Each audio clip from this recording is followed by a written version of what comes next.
తెలంగాణ రాష్ట్ర రాజకీయాల్లో మరో కీలక పరిణామం చోటు చేసుకుంది. హుజూరాబాద్ నియోజకవర్గానికి చెందిన బీఆర్ఎస్ ఎమ్మెల్యే పాడి కౌశిక్ రెడ్డిని పోలీసులు అరెస్ట్ చేశారు. ఒక క్వారీ యజమానిని బెదిరించారన్న ఆరోపణలపై ఆయనపై ఈ చర్యలు తీసుకున్నారు. వివరాల్లోకి వెళ్తే కౌశిక్ రెడ్డిపై క్వారీ యజమానిని బెదిరించినట్లుగా ఆరోపణలు రావడంతో వరంగల్ సుబేదారి పోలీసులు కేసు నమోదు చేశారు. ఈ క్రమంలో శనివారం ఆయనను శంషాబాద్ అంతర్జాతీయ విమానాశ్రయంలో పోలీసులు అదుపులోకి తీసుకున్నారు. అరెస్ట్ అనంతరం తదుపరి విచారణ నిమిత్తం కౌశిక్ రెడ్డిని వరంగల్ కు తరలించారు. ఎమ్మెల్యే పాడి కౌశిక్ రెడ్డిపై పోలీసులు భారతీయ న్యాయ సంహితలోని పలు సెక్షన్ల కింద కేసులు నమోదు చేసినట్లు సమాచారం. ముఖ్యంగా బిఎన్ఎస్ సెక్షన్ 308(2), 308(4) మరియు 352 కింద ఆయనపై అభియోగాలు మోపినట్లు తెలుస్తోంది. ఈ ఘటనకు సంబంధించిన మరిన్ని వివరాలు పోలీసుల విచారణ అనంతరం వెల్లడయ్యే అవకాశం ఉంది. ఏం పద్ధతి దేనికోసం చేస్తారు?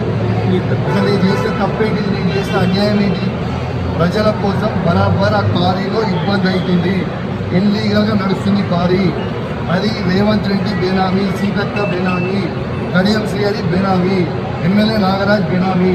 వాళ్ళ బేనామీలకి ఒక ఇంట్లో రాస్తాడు. ఏం పద్ధతి? అసలు దేని నాకు నోటీస్ ఇవ్వకుండా మీరు ఎట్లా అరెస్ట్ చేస్తారు? రేవంత్ రెడ్డి చెప్తే మీరు అరెస్ట్ చేస్తారు. రేవంత్ రెడ్డి చెప్తే మీరు అరెస్ట్ చేస్తారా?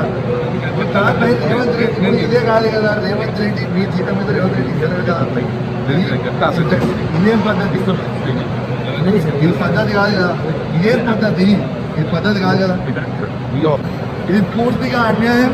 రేవంత్ రెడ్డి గారు పెట్టుకున్న అక్రమ కేసు ఇది. కమలాపూర్ మండలంలో గుండేడ్ గ్రామంలో ఇల్లీగల్ మైన్ నడుస్తూ ఉంది. దీనికి ఆయన రేవంత్ రెడ్డి ఆధ్వర్యంలో సీతక్క, తర్వాత కడియం శ్రీహరి, ఎమ్మెల్యే నాగరాజ్ గారి బెనామీ. ఖచ్చితంగా నిలదీస్తాం, ఖచ్చితంగా అడుగుతూనే ఉంటాం. ఊపుకునే ప్రసక్తే లేదు. మీరు చేస్తున్న అన్యాయం. ఇల్లీగల్ మైనింగ్ నడుస్తుంది.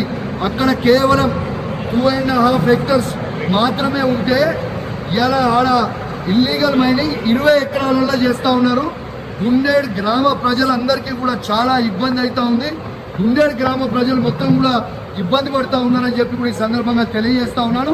ఆ ప్రజలు ఇలా హెల్మెట్లు పెట్టుకొని మరి చేసే పరిస్థితిగా ఉంది. ఇలా ప్రజలందరూ కూడా గమనించాలి. ఇలా రేవంత్ రెడ్డి గారు చేస్తున్న అక్రమ అరెస్టులు, అక్రమ కేసులకి నువ్వు రేవంత్ రెడ్డి గుర్తుపెట్టుకో. నువ్వు ఎన్ని కేసులు పెట్టినా, ఎన్ని బెదిరించినా భయపడేది లేదు. నీ సంగతి తప్పకుండా చెప్తాం. ఖచ్చితంగా ప్రజలన్నా చెప్తాం. ఖచ్చితంగా చెప్పే ప్రయత్నం చేస్తాం. జై తెలంగాణ, జై కేసీఆర్.